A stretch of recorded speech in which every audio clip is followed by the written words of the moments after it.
At Carl's Place, our golf simulator enclosures are designed to be user-friendly and easy to assemble. In this video, we will walk you through the setup process for our Pro Golf Enclosure kit, as well as provide you with some tips and tricks that help along the way. You'll want to start by organizing your kit by size and shape. Your Pro Enclosure kit will include bag with literature and hardware, fabric enclosure cover, detached flaps, impact screen with cable, cable receivers, springs, zip ties, foam inserts, kit of pre-cut and marked pipes or self-sourced if pipes were not purchased, and fittings to connect the pipes. You can order optional add-ons for your kit such as a pipe framing kit, a crossbar, ceiling baffles, and a back cover kit. If you purchased a back cover or crossbar kit, you'll receive additional fittings, pipes, and instructions to complete that assembly. If you purchased your Pro kit without the optional framing included, you'll need to purchase the EMT from a local hardware store and cut it to size. Detailed assembly instructions are also included to help guide you step by step in the assembly process. Make sure to have your tools handy. You'll need at least one 6mm and 3/16 hex bit ratchet or key, a measuring tape, a rubber mallet, pliers, a cutting tool, at least one 8-foot tall step ladder, and we'd recommend having a friend to help. Once you have your workspace prepped, it's time to assemble your frame. Be sure to reference your specific frame assembly sheet included with your kit that details the dimensions to the kit that you ordered. Before you start assembling the frame, make sure that your fitting screws are loose so that you can insert the EMT pipe without interference. Begin assembling your frame by connecting any of the straight fittings or connection fittings to the appropriate EMT pipes marked on your cut sheet. Take note that the pipe is inserted all the way into the fittings. You can use a rubber mallet to make sure that the pipes are completely inserted. Tighten the fittings to the EMT using a 6mm hex bit.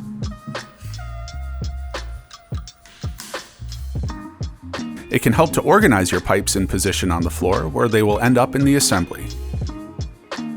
Your two included L fittings will be assembled at the front of the enclosure with the cable fittings at the rear. Next, insert the EMT pipes for your height. Put the 3-way connection fittings with the nub on the top rear of each height pipe, with the nub facing the rear of the enclosure. When assembling the top half of the frame, it's important to work from the back of the enclosure to the front. Point the bolts on all C fittings to face towards the rear of the enclosure. Double check that all fitting screws are tightened down and complete the frame assembly by measuring the frame to make sure that all dimensions match the dimensions specified in your diagram. The next step is to hang and attach your fabric enclosure cover. For easiest installation, bring the cover to the left side of the enclosure. Partially unfold the cover just enough to match the depth of your enclosure.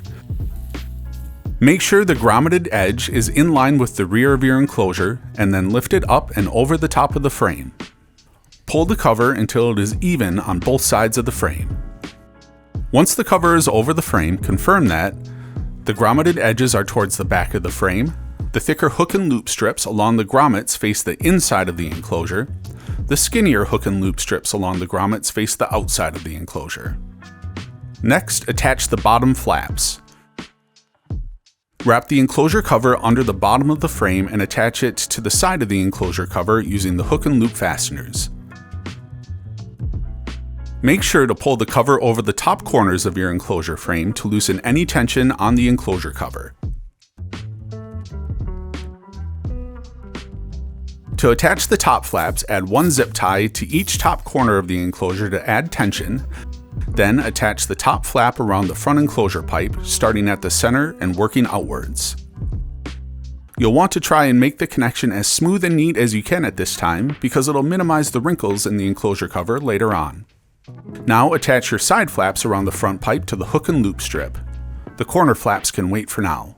Make sure to go over and smooth down any edges. It's easier to make adjustments now versus after you pull the fabric taut with zip ties. If you have excess material in the front corners, you can tuck it under the enclosure frame for a cleaner look. Finish by securing the grommeted edge to the frame with zip ties. Tighten the zip ties until just taut so that they aren't stretching the enclosure cover in any areas. Use a single zip tie through the bottom 2 grommets on the bottom of the frame. Check to make sure that the tension of the enclosure is evenly spaced from the rear of the frame. If you have baffles included with your kit, you can install them now. Hang the baffles with a zip tie around the top pipes on each side of the enclosure with the matte side facing the front. Baffles can be placed at any preferred distance away from the screen, but typically 1 to 1.5 feet apart is common. Now that your enclosure cover is complete, it's time to attach your impact screen to the frame. Be careful unfolding your screen to keep it from touching the floor and becoming dirty. The front of the screen should be oriented with the Carl's Place logo at the top left of the enclosure. Loosely hang the screen on the frame, beginning with 2 zip ties in each of the top 2 corners, one connecting in each direction. Continue loosely securing the rest of the zip ties across the top of the screen only. Do not over-tighten the zip ties. Zip ties should not stretch the screen, but just hold it flat. Tighten only until they just start to pull on the screen. Next, you'll attach the bottom of the impact screen using the cable. The cable is pre-threaded through the bottom sleeve of the impact screen. On one of the rear corner fittings, locate the small hole at the base of the fitting. On one bottom side of the screen, insert the cable through the fitting. Take a cable receiver and spring and slide the spring over the cable receiver. Then thread the receiver with the spring onto the end of the cable with at least 4 turns of the cable receiver. Repeat this process on the other side. Alternate tightening each end of the cable. Use the pliers to hold the cable and prevent it from spinning while using a 3/16 hex key to tighten the receiver. Do not over-tighten. Tighten until the springs compress and the receivers stick out 7/8 of an inch. Return to the top zip ties. Carefully tighten each zip tie until the screen barely touches the floor. Add zip ties to all remaining grommets on the sides of the screen. Zip ties should not stretch the screen. Tighten until barely taut. Secure each of the bottom grommets of the screen with a zip tie. Wrap the zip tie under and around the bottom pipe, held in place by the receiver end. These 2 bottom zip ties can be pulled tight. Check the screen tension. The bottom of the screen should be level with the floor and not pulling up in any areas. If there is any tension, replace any over-tightened zip ties on the top and sides of the screen to make any corrections.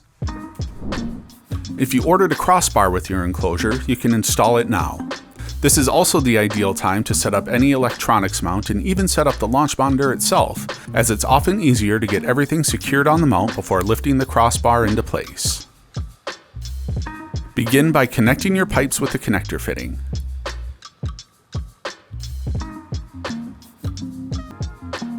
Next, place a crossbar fitting on each top depth pipe of the frame, and then raise the crossbar up and slide it into the fittings.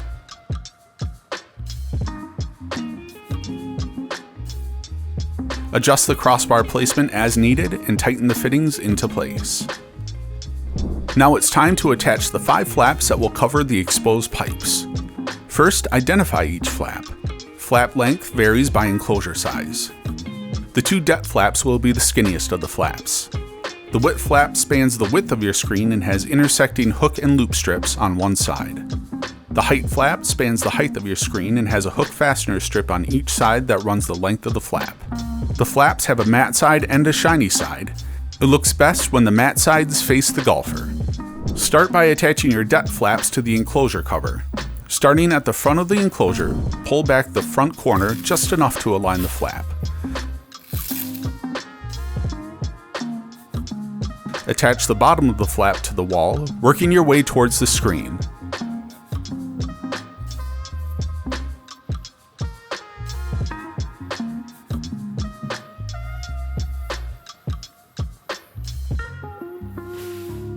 Then lift it up and attach it to the ceiling.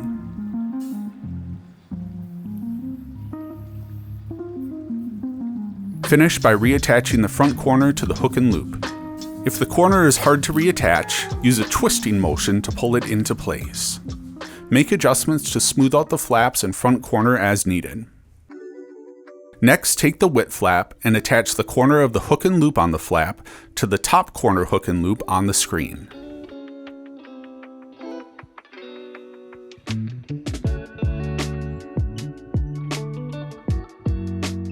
Continue attaching along the top edge with the flap hanging down over the screen. Next, install your foam inserts behind your flaps as you lift the flap up and secure it to the ceiling with the hook and loop strips. We recommend installing the foam starting at the center with the narrow edge of the foam against the frame. Wrap the flap around the foam to secure it with the hook and loop strips. Any excess foam at the ends will be used behind the height flaps next.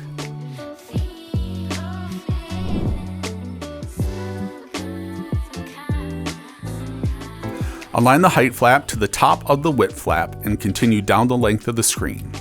Try to make sure to maintain consistent Velcro contact following from the top to the bottom. Then fold the flap over and secure to the wall using the hook and loop strips. When installing foam behind the flaps, trim off any excess at the bottom to keep it even with the floor.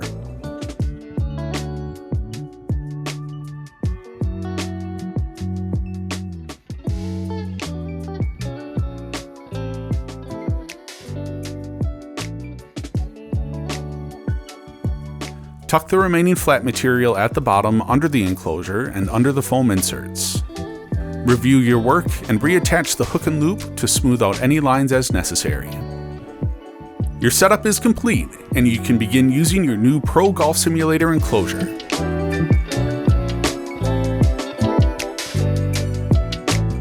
We want to see your new golf setup. Go to karlofet.com/share with us to send us pics, videos, or reviews of your brag-worthy setup. Thanks for watching this video. If you have any questions or feedback, feel free to shoot us an email, give us a call, or contact us on our website. Be sure to subscribe to our channel for more videos on building, using, and enhancing your own golf simulator enclosure.